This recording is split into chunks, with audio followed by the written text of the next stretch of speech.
ಹನೂರಲ್ಲಿ ಅರಣ್ಯ ಸಿಬ್ಬಂದಿ ಗುಂಡೇಟಿಗೆ ಈಗಾಗಲೇ 3 ಬಲಿಯಾಗಿದ್ದಾರೆ. 7 ದಿನಗಳಲ್ಲಿ ತನಿಖೆಯನ್ನು ನಡೆಸಿ ವರದಿಯನ್ನ ಕೊಡುವಂತೆ ಡಿಸಿ ಸೂಚನೆ ನೀಡಿದ್ದಾರೆ. ಹನೂರಲ್ಲಿ ಅರಣ್ಯ ಸಿಬ್ಬಂದಿ ಗುಂಡೇಟಿಗೆ ಈಗಾಗಲೇ ಬಲಿಯಾಗಿದ್ದಾರೆ. 7 ದಿನಗಳಲ್ಲಿ ತನಿಖೆ ನಡೆಸಬೇಕು, ವರದಿಯನ್ನ ಕೊಡಬೇಕು ಅಂತ ಹೇಳಿ ಡಿಸಿ ಸೂಚನೆಯನ್ನ ನೀಡಿದ್ದಾರೆ. ನಿಗದಿತ ಅವಧಿಯೊಳಗೆ ತನಿಖೆಯನ್ನು ನಡೆಸಿ ವರದಿಗೆ ಡಿಸಿ ಸೂಚನೆಯನ್ನ ನೀಡಿದ್ದಾರೆ. ಕೊಳ್ಳೇಗಾಲದ ಎಸಿ ದಿನೇಶ್ ಕುಮಾರ್ ಮೀನಾ ಹೇಳಿಕೆಯನ್ನ ನೀಡಿರುವಂತದ್ದು. ಮರಣೋತ್ತರ ಪರೀಕ್ಷೆಯನ್ನು ನಡೆಸಬೇಕು, ವರದಿ ಏನಿದೆ ಅದನ್ನ ಕೊಡಬೇಕು ನನಗೆ ಅಂತ ಹೇಳಿ ಆದೇಶವನ್ನು ಹೊರಡಿಸಿದ್ದಾರೆ. ವರದಿ ಬಂದ ನಂತರ ರಿಪೋರ್ಟ್ ಸಲ್ಲಿಕೆಯನ್ನ ಮಾಡಲಾಗುತ್ತದೆ. ಹನೂರಿನಲ್ಲಿ ಕೊಳ್ಳೇಗಾಲ ಉಪ ವಿಭಾಗಾಧಿಕಾರಿ ದಿನೇಶ್ ಹೇಳಿಕೆಯನ್ನ ನೀಡಿದ್ದಾರೆ. ಇಲ್ಲಿ ಸಾಕಷ್ಟು ವಿಚಾರಗಳನ್ನು ಪ್ರಸ್ತಾಪ ಮಾಡಿದ್ದಾರೆ. ಎನ್ಕೌಂಟರ್ ಆಗಿ 32 ಗಂಟೆ ಕಳೆದರೂ ಕೂಡ ಪೋಸ್ಟ್ ಮಾರ್ಟಮ್ ಇನ್ನೂ ಕೂಡ ನಡೆದಿಲ್ಲ. ಪರಿಹಾರದ ಭರವಸೆ ಸಿಗದೆ ಮರಣೋತ್ತರ ಪರೀಕ್ಷೆಗೆ ಫ್ಯಾಮಿಲಿ ಒಪ್ತಾ ಇಲ್ಲ. ಕುಟುಂಬಸ್ಥರ ಮನವೊಲಿಸಲು ಚಾಮರಾಜನಗರ ಜಿಲ್ಲಾಡಳಿತ ಕೂಡ ಸ್ಥಳಕ್ಕೆ ಬಂದಿಲ್ಲ. ಶವಗಾರದ ಮುಂದೆ ಆಕ್ರೋಶವನ್ನ ವ್ಯಕ್ತಪಡಿಸ್ತಾ ಇದ್ದಾರೆ. ಚಾಮರಾಜನಗರ ಜಿಲ್ಲಾಡಳಿತ ಕಾಲಹರಣ ಮಾಡ್ತಾ ಇದೆಯಾ ಎನ್ನುವ ಪ್ರಶ್ನೆ ಎದುರಾಗಿದೆ. ನಿನ್ನೆ ಕಾಟಾಚಾರಕ್ಕೆ ಬಂದೋದ ಸಚಿವರು, ಚಾಮರಾಜನಗರ ಜಿಲ್ಲಾಧಿಕಾರಿ, ಜಿಲ್ಲಾಡಳಿತ ಒಬ್ಬ ಅಧಿಕಾರಿಯೂ ಕೂಡ ಶವಗಾರದ ಬಳಿ ಬಂದಿಲ್ಲ. ಯಾಕೆ ಬಂದಿಲ್ಲ ಅಂತ ಹೇಳಿ ಕುಟುಂಬಸ್ಥರು ಪ್ರಶ್ನೆ ಮಾಡ್ತಾ ಇದ್ದಾರೆ. ಇಲ್ಲಿ ಅವರ ನಿರ್ಲಕ್ಷ್ಯತನ ಹಾಗೂ ಅಸಡ್ಡೆ ಏನಿದೆ ಅದು ಎದ್ದು ಕಾಣಿಸ್ತಾ ಇದೆ. ಅದನ್ನೇ ಚಾಮರಾಜನಗರ ಜಿಲ್ಲಾಡಳಿತ ಮುಂದುವರಿಸಿದೆ ಅಂತ ಹೇಳಿ ಸಾಕಷ್ಟು ಆಕ್ರೋಶವನ್ನ ವ್ಯಕ್ತಪಡಿಸ್ತಾ ಇದ್ದಾರೆ. ಇಲ್ಲಿ ಕುಟುಂಬಸ್ಥರ ಆರೋಪ ಏನು ಅಂತ ಅಂದ್ರೆ, ಅವರು ದನವನ್ನ ಮೇಯಿಸಲು ಹೋಗಿದ್ರು, ಅದನ್ನ ದನಗಳನ್ನ ವಾಪಸ್ ತರೋದಿಕ್ಕೆ ಅಂದ್ರೆ ಕರ್ಕೊಂಡು ಬರೋದಿಕ್ಕೆ ಹೋಗಿದ್ರು. ಅಂತಹ ಸಂದರ್ಭದಲ್ಲಿ ಈ ರೀತಿ ಘಟನೆ ಆಗಿದೆ, ನಮಗೆ ಸಾಕಷ್ಟು ಪರಿಹಾರವನ್ನು ನೀಡಬೇಕು, ಅಲ್ಲಿಗೆ ಅಧಿಕಾರಿಗಳು ಸ್ಥಳಕ್ಕೆ ಆಗಮಿಸಿ ಒಂದು ಭರವಸೆಯನ್ನು ನೀಡಬೇಕು ಅಂತ ಹೇಳಿ ಒತ್ತಾಯವನ್ನ ಮಾಡ್ತಾ ಇದ್ದಾರೆ.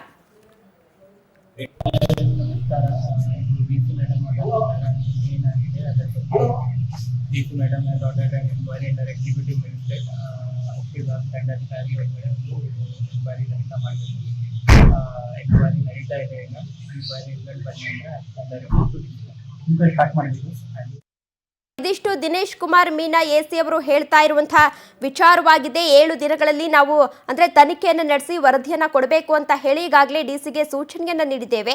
ನಿಗದಿತ ಅವಧಿಯೊಳಗೆ ತನಿಖೆಯನ್ನು ನಡೆಸಿ ವರದಿ ಏನು ಬರುತ್ತೆ ಅದನ್ನ ನೀಡಬೇಕು ಅಂತ ಹೇಳಿ ಎಲ್ಲಾ ವಿಚಾರವನ್ನ ನಾವು ಈಗಾಗಲೇ ಅವರಿಗೆ ತಿಳಿಸಿದ್ದೀವಿ. ಆದಷ್ಟು ಬೇಗ ತನಿಖೆಯನ್ನ ಮುಂದುವರಿಸ್ತಾರೆ, ಏನೇನಾಗಿದೆ ಅನ್ನೋದನ್ನ ಆದಷ್ಟು ಬೇಗ ಪತ್ತೆ ಹಚ್ಚುತ್ತಾರೆ ಅಂತ ಹೇಳಿ ದಿನೇಶ್ ಕುಮಾರ್ ಮೀನಾ ಅವರು, ಎಸಿ ಏನಿದ್ದಾರೆ ಅಲ್ಲಿನ ಎಸಿ ಅವರು ಈಗಾಗಲೇ ಕೆಲವೊಂದಷ್ಟು ಮಾಹಿತಿಗಳನ್ನ ಹಂಚಿಕೊಂಡಿದ್ದಾರೆ. ಮತ್ತೊಂದು ಕಡೆ ಕುಟುಂಬಸ್ಥರಿಂದ ಈಗಾಗಲೇ ಪ್ರತಿಭಟನೆಯನ್ನ ಕೂಡ ನಡೆಸಲಾಗ್ತಾ ಇದೆ.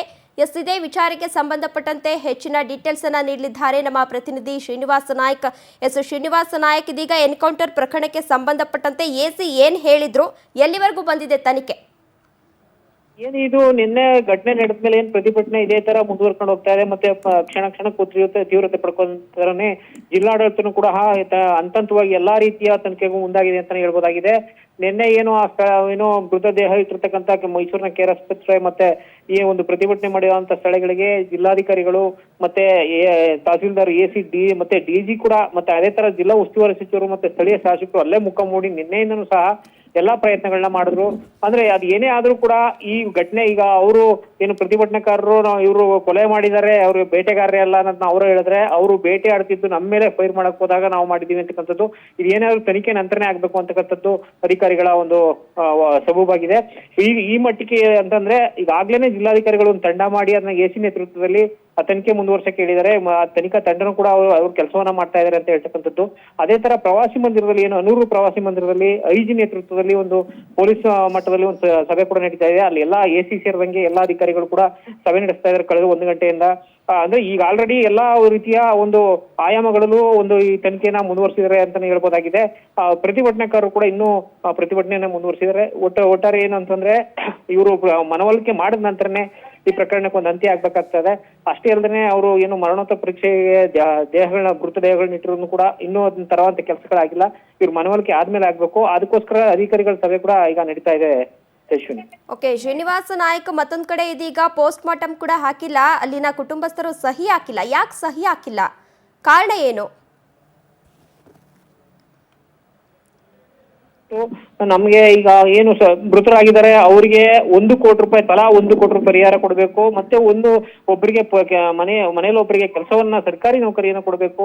ಜೊತೆ ತಪ್ಪಿತಸ್ಥರು ಈ ಕೂಡಲೇ ಅವ್ರನ್ನ ವಜಾ ಮಾಡಬೇಕು, ಮತ್ತೆ ಅವ್ರಿಗೆ ಶಿಕ್ಷೆ ಒಳಪಡಿಸಬೇಕು ಅಂತಕ್ಕಂಥದ್ದು ಇವರು ಪಟ್ಟು ನಿರ್ಧಾರವಾಗಿದೆ. ಮತ್ತೆ ಬಿಡದೆನೆ ಪ್ರತಿಭಟನೆ ಮಾಡ್ತಿದ್ದಾರೆ. ಅದನ್ನ ಈಗ ಆಲ್ರೆಡಿ ಈಗ ತನಿಖೆ ನಂತರನೇ ಅವ್ರಿಗೆಲ್ಲ ಈ ಕ್ರಮಗಳನ್ನ ಕೈಗೊಳ್ಬೇಕಾದ್ರಿಂದ ಅಧಿಕಾರಿಗಳು ಕೂಡ ಆ ಒಂದು ಮಟ್ಟದ ಸಭೆಗಳನ್ನ ಕೂಡ ನಡೆಸ್ತಾ ಇದ್ದಾರೆ. ಈ ಸಭೆಗಳಲ್ಲಿ ಅವ್ರನ್ನ ಮನವೊಲಿಸಿ ನಂತರನೇ ಅವರು ಈ ಮರಣೋತ್ತರ ಪರೀಕ್ಷೆಯನ್ನ ಮಾಡಬೇಕಾಗ್ತದೆ.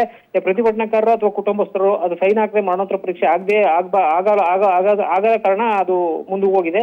ಈಗ ಈ ಅಧಿಕಾರಿಗಳು ಆ ಮಟ್ಟದಲ್ಲಿ ಸಭೆ ನಡೆಸ್ತಾ ಇದ್ದಾರೆ. ಅವ್ರನ್ನ ಮನವೊಲಿಸೋ ಕೆಲಸ ಆಗ್ತಾ ಇದೆ.